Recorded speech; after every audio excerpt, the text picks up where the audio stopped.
चलो समझ ला, बन गया सबका। कल जो मैंने 3 आप लोगों को कल या परसों को लिखाए थे एंजाइम्स एक्रोसोमल रिएक्शन में, पढ़ो जरा एक बार उनको, फिर समझते हैं इसको कौन क्या कर रहा है एंजाइम। देखो जरा, देखो हम लोगों ने पढ़ना शुरू किया था क्या, फर्टिलाइजेशन। तो फर्टिलाइजेशन के जो स्टेप होते हैं वो कितने होते हैं, 4 है ना, जिनमें से पहला कौन सा था, है कौन सा, कैपेसिटेंस है ना। कैपेसिटेंस का मतलब है जिसमें वो क्या कर रहा होता है, अपने आप को तैयार कर रहा होता है ना, शक्तिशाली शक्तियां प्राप्त कर रहा होता है। क्या करता है वो शक्तियां प्राप्त करने के लिए,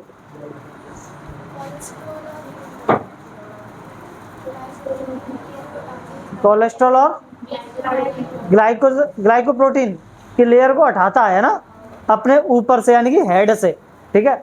उसके बाद सेकंड जो तुम्हारा स्टेप था वो कौन सा था, एग्लूटिनेशन है ना। हाँ, एग्लूटिनेशन में क्या करता है, ये पहचान करता है अंडाणु के जो शुक्राणु है वो सेम प्रजाति का है या नहीं, ठीक है। इसमें वो किसके थ्रू करता है, फर्टिलाइन और एंटी फर्टिलाइन एंजाइम्स के थ्रू। फर्टिलाइन एंजाइम किसके पास होता है, ओवम के पास। एंटी फर्टिलाइन किसके पास होता है, स्पर्म के पास। तो दोनों एक दूसरे से जाकर क्या हो जाते हैं, जुड़ जाते हैं ना, इस तरह से एंटीलॉक हो जाते हैं। अगर एंटीलॉक हो रहे हैं मतलब है ना सेम प्रजाति का है, सेम स्पीसीज का है, ठीक है। उसके बाद हम लोगों ने पढ़ा एक्रोसोमल रिएक्शन, है ना। तो क्या होता है, जैसे ही स्पर्म कहां पर जुड़ता है, देखो कल वाले पॉइंट तो मैं समझ में आ जाएगा ये वाला। जैसे ही स्पर्म ZP3 रिसेप्टर पर जाकर के जुड़ता है ना, ये तुम्हारा ZP3 रिसेप्टर, मैंने कल उसमें यही लगवाया था कि जैसे वो ZP3 रिसेप्टर पर जाकर के जुड़ेगा, एक्रोसोम क्या हो जाएगा, फट जाएगा, यानी कि अग्रपिंडक फट जाएगा, और उसमें से 3 एंजाइम क्या होते हैं, बाहर निकलते हैं, है ना। वो 3 एंजाइम कौन कौन से थे, हाइलुरोनिडेज और हाइलुरोनिडेज और जोनालाइसिन या एक्रोसिन जिसको अपन कह रहे थे, और एक और था कोरोना पेनिट्रेटिंग एंजाइम, ठीक है। अब देखो यहाँ पर ध्यान से, तो यहाँ पर क्या हो रहा है, तो इस डायग्राम में वो जो एक्रोसोमल रिएक्शन हो रही थी, यानी कि एक्रोसोम का जो आक्रमण हो रहा था एंजाइमों का, वही एंजाइमों का आक्रमण इसमें क्या किया गया है, दिखाया गया। मतलब इसमें एंजाइमों का आक्रमण आप लोगों को समझ में आ जाएगा।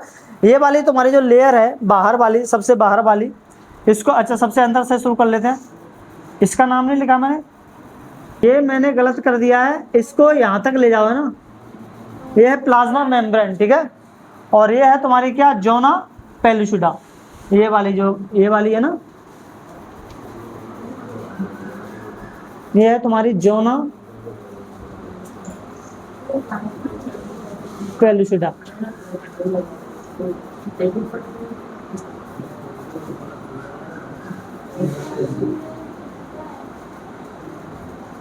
जोना पेलुसिडा, ठीक है।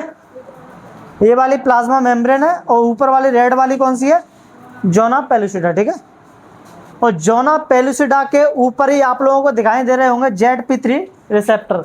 तो आप लोगों से ओटी वगैरह में पूछा जा सकता है ZP3 रिसेप्टर कहां पर होते हैं, तो जोना पेलुसिडा के ठीक ऊपर, ठीक है। कौन होते हैं तुम्हारे ZP3 रिसेप्टर, है ना। यही है ZP3 रिसेप्टर जहां पर आकर के शुक्राणु क्या होता है, चिपकता है। जैसे चिपकेगा, है ना, शुक्राणु का ये वाला जो पार्ट है आगे वाला, जिसको अपन एक्रोसोम कह रहे होते हैं, वो क्या हो जाता है, फट जाता है, ठीक है। जैसे वो फटेगा रिएक्शंस क्या हो जाएंगी, शुरू हो जाएंगे। जैसे कि 3 एंजाइम निकलेंगे, वो तीनों एंजाइम इनकी 3 परतों पर क्या करते हैं, काम करते हैं। अंडाणु की 3 ओवम की 3 परतों को फाड़ रहे होते हैं, यानी कि चीर करके अंदर जा रहे होते हैं। सबसे बाहरी जो परत है, ये वाली जो ग्रीन ग्रीन बनी हुई है, इसको अपन बोलते हैं क्या, कोरोना रेडिएटा, ठीक है।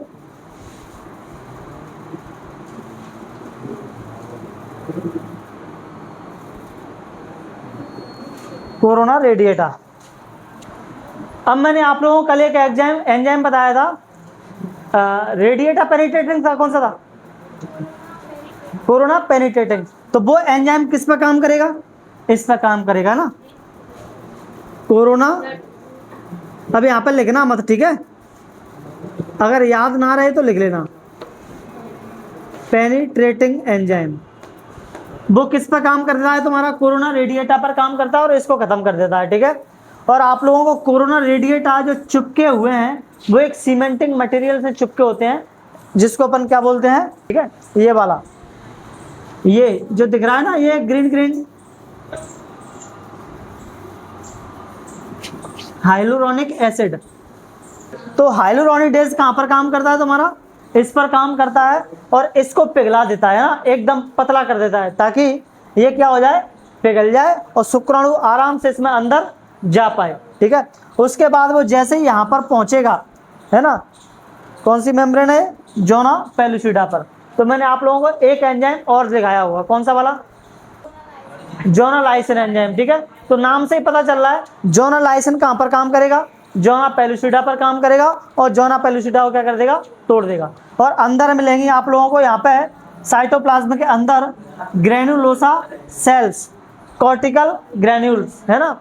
ये क्या करती हैं, ये पॉलीस्पर्मी को रोकती हैं। किसको रोकती हैं? पॉलीस्पर्मी को। पॉलीस्पर्मी का मतलब है कि इसमें एक स्पर्म जैसे ही एंटर करेगा, इसके अंदर की जो दीवार है, परत है, वो क्या हो जाएगी, चेंज हो जाएगी। यानी कि ये जो तुम्हारी कॉर्टिकल ग्रेन्यूल्स हैं, ये अपने मटेरियल को क्या कर देती हैं, बाहर छोड़ देती है ना। जैसे ही बाहर छोड़ेंगी, ये पूरा का पूरा मटेरियल किसमें भर जाएगा, इसमें भर जाएगा। और ये जो तुम्हारी लेयर है वो एकदम कैसी हो जाएगी, हार्ड हो जाएगी। और जैसे ही हार्ड होगी, कोई भी शुक्राणु इसके अंदर एंटर नहीं कर सकता। इसको अपन बोलते हैं slow process, slow blocking technique बोलते हैं इसको। एनसीईआरटी में नहीं पढ़ाया है। एक है फास्ट ब्लॉक टेक्निक, एक है स्लो ब्लॉक टेक्निक, है ना। तो एनसीईआरटी ने फास्ट ब्लॉक टेक्निक को तो बताया है, लेकिन स्लो ब्लॉक टेक्निक को नहीं बताया है। तो फास्ट ब्लॉक और स्लो ब्लॉक क्या होती हैं, इनको अपन थोड़ा थोड़ा देखेंगे। ये दोनों टेक्निक हैं किसको, किसके लिए, इस शुक्राणु को इसमें अंदर प्रवेश करने से रोकने के लिए। क्योंकि एक शुक्राणु जैसे ही एंटर कर जाएगा, फिर बाकी के शुक्राणुओं का क्या काम है, बाकियों को रोकना है ना। तो रोकने के लिए यहाँ पे दो तरह की टेक्निक क्या होती है, काम में ली जाती हैं, ठीक है। एक स्लो ब्लॉक और एक फास्ट ब्लॉक, ठीक है। देखना जरा एनसीईआरटी में कितना दिया है इसके बारे में, स्लो ब्लॉक और फास्ट ब्लॉक के बारे में। मुझे लगता है दिया नहीं हुआ। निषेचन के दौरान एक शुक्राणु अंडाणु के पारदर्शी अंडावरण यानी कि जोना पेलुसिडा के स्तर को संपर्क में आता है और अतिरिक्त शुक्राणुओं के प्रवेश को रोकने हेतु उसके उक्त स्तर में बदलाव प्रेरित करता है। इस प्रकार यह सुनिश्चित हो जाता है कि अंडाणु को केवल एक ही शुक्राणु निषेचन कर सकता है ना। बस इसमें दो वर्ड लिखे हैं एनसीईआरटी ने, और वो ये कि अतिरिक्त शुक्राणुओं के प्रवेश को रोकने हेतु उक्त स्तर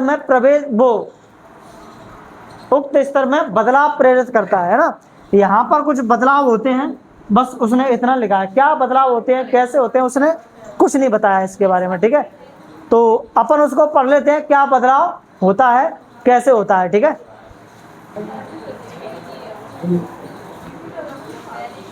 हटा दूं, तीनों एंजाइम याद रहेंगे। कौन सा एंजाइम कहाँ पर काम कर रहा है, यहाँ पर कोरोना पेनिट्रेटिंग, यहाँ पर हाइलुरोनिडेज है ना, हाइलुरोनिडेज काम करता है। और यहाँ पर कौन सा काम करता है, जोनालाइसिन, ठीक है, जोनालाइसिन काम करता है। इनको आप लोगों को एग्जाम में नहीं लिखना है, ठीक है, लिखे हैं आप लोगों के पास पीछे, है ना। ये तो सब पीछे लिखे हैं कौन सा एंजाइम कहाँ पर काम कर रहा है, बस मैंने यहाँ पर बता दिए कि कौन सी लेयर पर वो काम कर रहा है, ठीक है। एग्जाम में आप लोगों से इसका डायग्राम पूछा जाएगा, इसलिए बना के अच्छे से इसकी प्रैक्टिस कर लेना, ठीक है। किसका, या तो द्वितीय कंडक के नाम से पूछा जाएगा या अंडाणु के नाम से पूछा जाएगा। सेकेंडरी oocyte या ओवम का स्ट्रक्चर बनाइए, ठीक है। तुम लोगों को सच में पढ़ना अच्छा लगता है?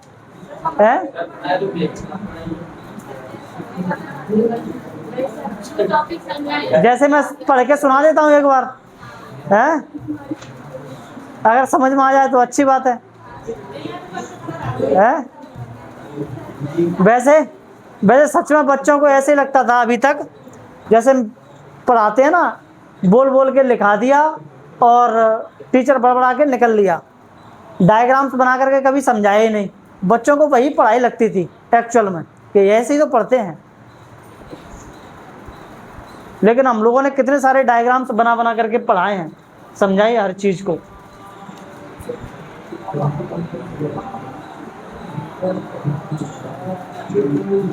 चलो कल ही समझाएंगे इसको, ठीक है, टाइम नहीं है हमारे पास, डायग्राम बनाने पड़ेंगे तब समझ में आएगा, ये ना।